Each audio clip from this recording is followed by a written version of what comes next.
नमस्कार बच्चों, मैं राजिका अग्रवाल। यहाँ पर हम पढ़ रहे हैं कक्षा 12वीं का अध्याय नंबर 19, जिसका नाम है दीर्घ उपयोगी विकास की संकल्पना। पिछली क्लास के अंदर मैंने आपको दीर्घ उपयोगी विकास की संकल्पना है क्या, किस तरीके से हमें प्रकृति के द्वारा जो प्रदत्त संसाधन है उनका सीमित मात्रा में प्रयोग करना चाहिए, जिससे वो आने वाली पीढ़ी के लिए सुरक्षित रह सके और हमारी प्रकृति को हम बचा सके, उसमें समन्वय स्थापित रख सके, इसके बारे में बताया था। आज की इस क्लास के अंदर हम बात करने वाले हैं कि किस प्रकार से मानवीय क्रियाकलापों ने ये जो प्रकृति है इसको नुकसान पहुंचाया है। किस प्रकार से बढ़ती हुई जनसंख्या की वजह से आवश्यकताएं भी बढ़ रही हैं और उनकी पूर्ति के लिए हम प्रकृति को नुकसान पहुंचा रहे हैं। किस प्रकार से हम जो सार्वजनिक संपदा है उसके कोई मालिक नहीं है, उसकी वजह से उसको नुकसान पहुंचा रहे हैं, और जो निजी संपदा है उसको किस प्रकार से देखभाल कर रहे हैं, कैसे हम इन दोनों में अंतर कर रहे हैं, इसके बारे में आज की क्लास में चर्चा करेंगे। देखिए, जनसंख्या वृद्धि और साधनों की उपलब्धता में संबंध। आपको पता है जनसंख्या बढ़ रही है, जनसंख्या बढ़ने के साथ साथ उनकी आवश्यकताएं भी बढ़ रही हैं। आवश्यकताओं की पूर्ति करने के लिए जो प्रकृति ने हमें संसाधन दिए हैं उनका हम कैसे असीमित मात्रा में दुरुपयोग करे जा रहे हैं, इसकी वजह से हमारी प्रकृति के ऊपर क्या विपरीत प्रभाव अपने को देखने को मिल रहे हैं। देखिए, खाद्य उत्पादन, औद्योगिक विकास, अंतरराष्ट्रीय व्यापार, ऊर्जा का निर्यात तथा शहरीकरण जैसी कई मानवीय प्रक्रियाएं हमारी पृथ्वी की व्यवस्था को छोटे स्थानीय से लेकर बड़े वैश्विक स्तर तक परिवर्तित कर रही है। जनसंख्या बढ़ेगी, रहने के लिए घर चाहिए, जनसंख्या बढ़ेगी, खाने के लिए उत्पादन ज्यादा करना पड़ेगा, जनसंख्या बढ़ेगी, सारे साधनों की आवश्यकता होगी और इन्हीं की पूर्ति के लिए ही हम जो हमारी प्रकृति है उसको परिवर्तित कर रहे हैं। कृषि और पशुपालन की कुछ अनुपयुक्त प्रक्रियाएं या क्रियाएं, जैसे कि कृषि को हम अच्छी जो चीजें हैं उनका उत्पादन करने के लिए या ज्यादा मात्रा में उत्पादन करने के लिए हमारी प्रकृति को किस प्रकार से नुकसान पहुंचा रहे हैं। तो हम ऐसे पीड़कनाशियों का, जैवनाशियों का प्रयोग कर रहे हैं जो कि हमारी मृदा को दूषित करते हैं, मृदा प्रदूषण को बढ़ाते हैं। उस मृदा प्रदूषण की वजह से जल प्रदूषण भी बढ़ता है और किस प्रकार से हमें वो हमारे अंदर कुछ रोगों को जन्म देता है। ये सारी हमारी ही क्रियाकलापें हैं जो घूम फिर कर हमारे पास वापस आएंगी ही। पशुपालन, अब पशुओं को पाला जाता है और उनको चराने के लिए जगह भी चाहिए, तो अतिचारण की वजह से जो प्राकृतिक संपदा है उसको नुकसान पहुंचता है, नहीं पहुंचता है। उष्ण कटिबंधीय वर्षा वनों का विनाश व मछलियों के समूह का घटना।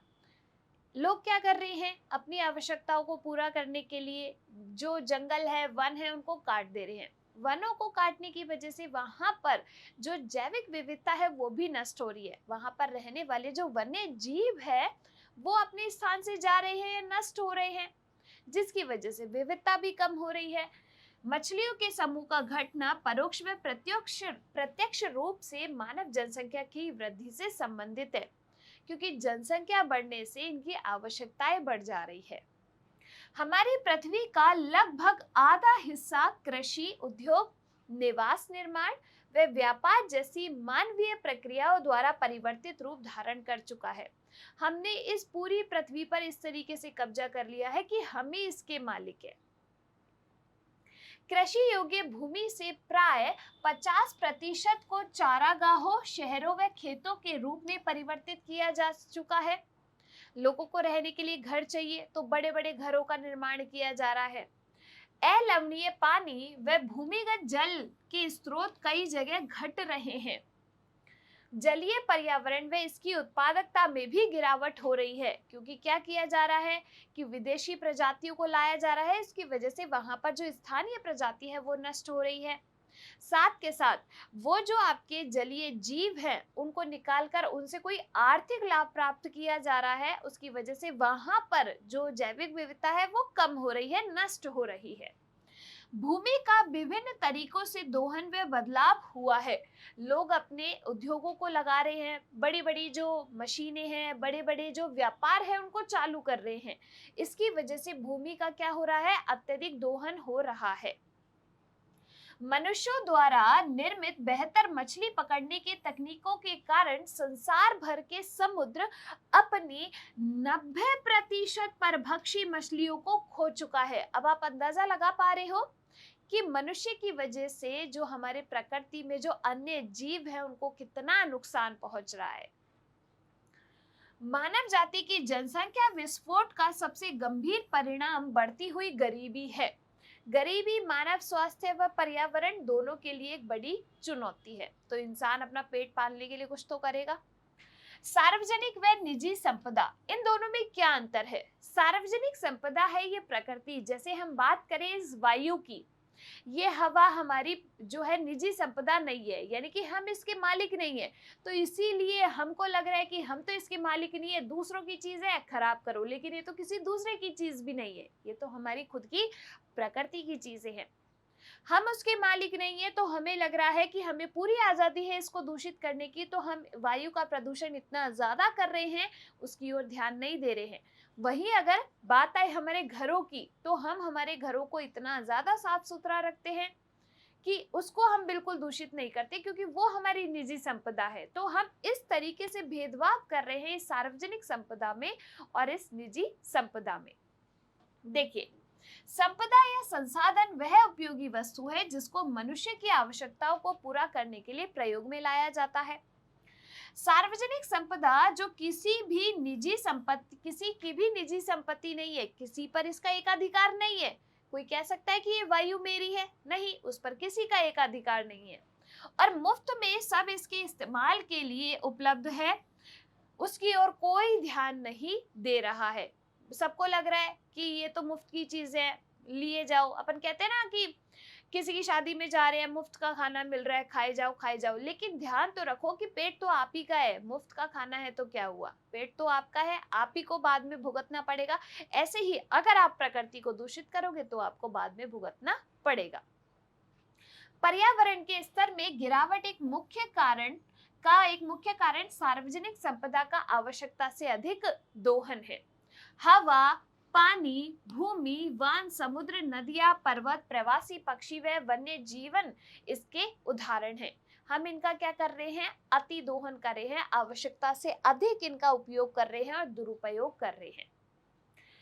ठीक इसके विपरीत निजी तौर से संचालित संपत्ति, निजी तौर यानी कि जिस पर हमारा खुद का एक अधिकार होता है, जैसे कि हमारा घर है, जैसे कि हमारा खेत है, हमारा कोई ऑफिस है, वो हमारी निजी संपत्ति है।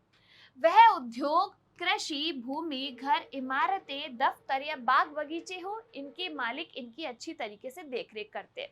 जिनका खुद का गार्डन होता है, वो आपने देखा है सुबह शाम पानी देंगे, पत्तों की कटाई भी करेंगे, उनमें खाद भी डालेंगे, पूरी तरीके से उनका ध्यान रखेंगे। लेकिन वही अगर हम बात करें वनों की, जिनका कोई मालिक नहीं है, उनकी फट से जाके कटाई कर दे रहे हैं, उनको बिल्कुल परवाह नहीं, क्योंकि वो उनकी निजी संपत्ति है ही नहीं। वायु एक अनमोल संसाधन है जिसका कोई मालिक नहीं है। शायद इसी कारण हमने इसी वायु को बुरी तरीके से प्रदूषित करने की उसने खुद को पूरी तरीके से क्या दे डाली है? आजादी दे डाली है। और हम भी यही कर रहे हैं, इसी आजादी का भरपूर तरीके से उल्लंघन कर रहे हैं, जो भी चीजें हैं उनको नष्ट कर रहे हैं। समुद्र किसी की संपत्ति नहीं है, इसलिए हर व्यक्ति को यह आजादी है कि वे समुद्री जीव जंतु जैसे कि मछलियों को अपनी मर्जी के अनुसार पकड़ सकता है। ट्रॉलर जैसी मशीनों के माध्यम से कछुओं और मछलियों जैसे समुद्री जीवों की निरंतर को क्या किया जाता है? पकड़ा जाता है।